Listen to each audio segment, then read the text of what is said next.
Hi, this is Cassidy with Environmental Initiatives. If you are watching this video, it's because you will likely be collecting samples from a building that has experienced a smoke loss in order to determine how far the smoke went and what surfaces need to be cleaned.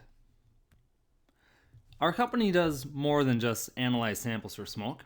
We're a general indoor air quality assessment company. We assess buildings for water damage, for moisture issues, asbestos, chemicals, odors. We assess buildings where people are getting sick and they don't know why.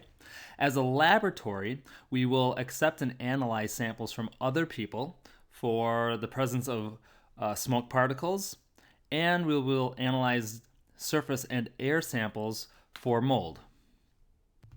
Myself, I've been doing this work since 2003. I've been assessing buildings for smoke since maybe 2007. I've done several hundred assessments regarding smoke. I've analyzed 10,000 plus samples. So today we'll be talking about some of my own tips and tricks to help get a better sample for analysis.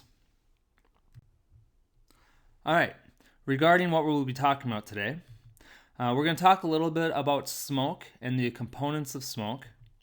Then we're going to talk about how the surface samples are collected. Next, we'll talk about how we analyze those samples briefly. And we're going to talk a little bit about sample interpretation, but not much. That is going to be in a separate presentation. Also in a separate presentation will be sampling strategies. Where should you be taking your samples? How can you put positive stops on your samples for the laboratory, so you don't have to have every sample analyzed if certain samples and their results will help you determine what to do in a certain room. But that'll be in a separate presentation that will be coming shortly. All right, what is in smoke? What it can be sampled for? First off, there are many different components to smoke that we worry about. There's carcinogens, there's corrosive chemicals, there's acidic and basic chemicals. And if you're looking to have these items tested for, don't send us your samples. There's other laboratories that can test for these. But the truth is, we can already assume that these types of products are in the smoke. And how much of these products need to be necessary or present in order for them to have their deleterious effects on humans, we don't really know. Myself, our company, when we go out and do smoke assessments, we don't take samples for carcinogens and other items because it's just not worth it. We're not sure what to do with the information when we get it back. However, the particles in smoke that really matter for assessments and for determining what to do or how to clean are going to be the ash, the char, and the soot. All right, so first off, ash. Ash is the partially unburned particles. They're almost always visual, they're dry, they're not sticky. When you have a fire and you see the white stuff floating around, those white particles, that's ash. Now, for our sample analyses, for what we do, we don't look much at ash, actually. We look for char and soot because they're easier to identify on a sample. And for building fires, char and soot is very abundant. Now, perhaps if you were caring about wildfires, you might also be wanting to know the ash component of your samples. But hey, here in Wisconsin and in the upper Midwest, we don't deal with forest fires much. All right, char is going to be partially unburned. Basically, when a material is burned, but it's not burned all the way down to soot, you get char. Right? Many times I can look at char and go, hey, that was a piece of wood, or that was a synthetic fiber. Char can float further than the visible smoke plume. So in other words, you can have the soot and the bulk of the smoke go into a certain distance, but then the char will often get caught by the wind currents or air currents and go much further. So we can also often get secondary contamination with char. In other words, if a fire happens and a smoke release occurs on day 1, on day 3 we can start to see more and more char building up further and further away from the fire, simply because it's able to get back in the air. Soot itself, once soot deposits, usually it's sticky enough where it doesn't keep spreading through a building however char can. All right, soot is going to be the nearly combusted material. So soot is individually very small. It's primarily made out of just carbon. There's some other trace elements in it. Individual soot particles are very difficult to determine using the method we're going to talk about. However, usually soot comes in little clumps, and we call it soot agglomerates, or maybe soot clumps, and we'll be using that in our reports. Soot clumps can be anywhere from, several to hundreds of little soot particles together. Later on, we'll see a picture of a soot clump. All right, now we're going to talk about sample collection, how you take a sample, how you package it, and how you send it to us. So first off, if you're going to be taking samples in a building for soot, you don't sample the obvious. This is the same that's usually true with mold. If it's obviously mold, unless you have a good reason to know what type of mold, you don't test that surface. Same thing with soot. If you go into a room and you look around and it's horribly sooty, don't take a sample. Where we do sample is surfaces that visually don't appear to be affected, but you need to know how far that your cleaning methods or your cleaning is going to need to occur. Normally, we or restoration companies will go through a building and we'll use either chem sponges or cotton swabs. You'll swab a surface back and forth, you'll look at it, and if it looks black, it's a damn good chance that it's going to be soot. And the reason is, of course, because most of the time, dust is gray. And as soon as you start seeing a dark hint to it in a smoke-affected building, it's usually from the soot or in the char. However, you can have a lot of background debris. So, for example, when you look at this swab, it's from a basement, obviously. You would look at that swab and you might go, hey, that doesn't look too dark. It's probably not impacted. But truthfully, that swab, I did analyze this, is actually filled with soot. It's just that there's so much background dust that the grayness overtakes the black. So you can't always rely on your eyes. So here's my suggestion. If you are using chem sponges or cotton swabs to generally know where the soot went, again, you can take a swab of a surface, look at it, and go, yeah, that's black. That's black enough to know that it's affected. You know what? You probably wouldn't send a sample in to us from that spot. You would continue on until your swabs look like maybe they're not impacted. That's a good spot to take a sample to send to us for analysis. All right, so how do we take these samples? They're tape samples. You use completely clear tape. Do not use frosted tape. Totally clear tape. You push it straight down on a surface and straight up. Do not wipe the surface to collect more dust. The reason is when the sample goes down and up, I get to see how the particles landed on a surface. And that will often tell me how sticky the particles are going to be, potentially how close the fire was to that spot. So don't wipe, straight down, straight up. Also, you notice that we are not wearing gloves in this picture. That is totally fine. In fact, wearing gloves just simply makes it more difficult to take the tape samples because the gloves get stuck to the tape. So when we lift up that sample tape, we're going to stick it then to a glass microscope slide. You can buy slides online. You can get them at science surplus stores. They're pretty cheap. You get a box of slides for like $7. So you stick that sample and you stick it directly onto that slide. Then what you're going to do is you're going to use a black marker to put your label on the slide, usually your sample number. You will also take that black marker and mark out where you know your fingers have touched the tape, because your fingers are probably sooty and there's going to be more soot where your fingers have touched, obviously. Now, normally, as a microscopist, I'm going to look at your sample and probably see your fingerprints and just simply not analyze there. But hey, let's take some of the potential out and just black out the areas with a marker. Here's what a finished slide would look like. You have your sample number, maybe a sample location, and then you have your fingerprints blackened. Now, what if you don't have slides, or you're in a rush and you didn't go back to your office to get your slides? You can use a totally clear sandwich bag. Just flip the bag inside out, stick your sample onto the sandwich bag, and put the bag right side in. So here's an example. I outlined where the tape is, but the tape is simply stuck to the inside of that sandwich bag. Totally fine. I can cut that sample out with the plastic stuck to it, put it under a microscope, not a problem. And then write your sample number on the bag. These swab samples, with every single tape sample, you should really also take a swab sample. You take a swab sample using cotton balls, and you swab 4 to 10 square inches. Now, the reason why we use cotton swabs and take a swab sample next to, not on, next to where you took your tape sample is that sometimes you have very, very fine or small soot particles, and it is hard for me to see individual soot under the microscope. What the swab does is that when you move this swab back and forth very vigorously, back and forth, back and forth, back and forth, the little soot particles will start to bump into each other and stick.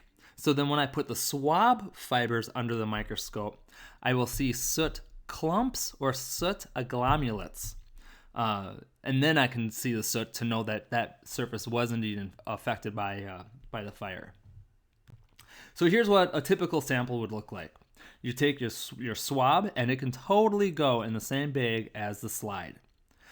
Just make sure that the tape is not too dusty, and so the tape sticks either to the bag or to the slide totally. And if it is sticking totally, then you can put your cotton swab in the same bag, and you label your bag with your sample number. All right, so how do we analyze these samples? We use a type of microscopy called a reflecting light dark field. Essentially what happens here is that in a normal microscope, the light comes from the bottom upwards. And any particle that is thick, because the light is coming from behind it, any particle that is thick, that doesn't let light through it, looks black. It's a silhouette, right? So if the light's coming from behind it and it's a thick particle, it looks black. So a lot of things could look like fire particles. What the reflecting light microscope does is that it has extra light on the top. So the light goes from the top, bounces down onto the sample, and the light goes right back upwards. So now all of a sudden, I can see the color and texture of the particles. It's like shining a flashlight straight at somebody instead of shining it from behind their head. You can see the colors and the details better. So when I put the sample under the microscope, this is what I see. When I look through the oculars, I see a single field of view. On this field of view, technically there's about 4 soot clumps, but let's just say for the sake of this example that there's 2 soot clumps which are being pointed to. Now, when we analyze the samples, we count the number of soot clumps and the number of char particles that we see. The rest of this debris on the sample, not from the fire, so we wouldn't count it. And we see 2. Let's say I then move the view of the microscope over on the sample, and I look at a different field of view. Now let's say on that other field of view, I count 8 particles. Now I keep counting, and let's say I look at 10 fields of view, and I count a total of 20 particles. So when you take 20 particles divided by 10 fields of view, you have 2 particles per field of view, an average. And that is the result that we're going to be giving to you. The number of particles on average per field of view.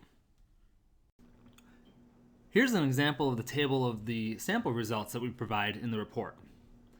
We're going to go through just the sample number 001, and then we're going to look a little bit more closely at the different items involved with this result. So that sample number 1, it was collected in the kitchen from the top of the refrigerator. Based on the amount of debris, background debris like skin cells, other fibers, we rated the debris rating as 3, which means it's a pretty dusty sample. Rating of 1 means a very clean sample. Then comments on very fine soot that are less than 1 micron in size. Individual soot particles that are 1 micron or smaller do not get counted. Instead, we provide a comment regarding the numbers. The comments that we provide in this column and the next column are far more important to you than the numbers that we're going to get over to in a second. Then the next column is overall comments. For sample number 1, we have moderate total presence of smoke or smoke particles. Then we tell you the number of particles that we counted per field of view, that average number. So for soot clumps of greater than 1 micron, for example, this sample, we have 10 clumps per field of view, which is actually moderately elevated. And then we have char particles per field of view at 3.2. Then the percentage of debris that is soot, less than 1%, and the percentage of debris that is char, less than 1%. Now we're going to focus more on the first 5 columns, and I'm going to give you some comments regarding this.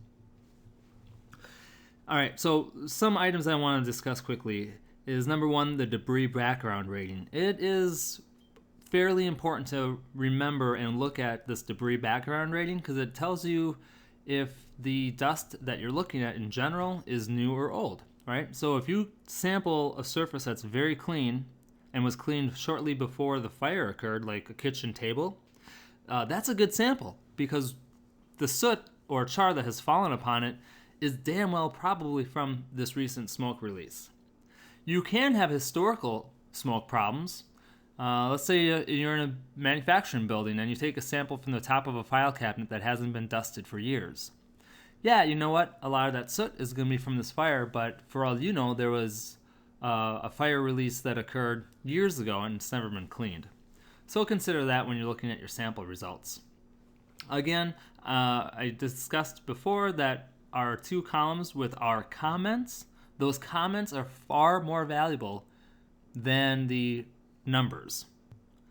So now we're going to look a little bit at these numbers. So we're going to focus in on the particles counted and the percentage of the total debris that is smoke particles.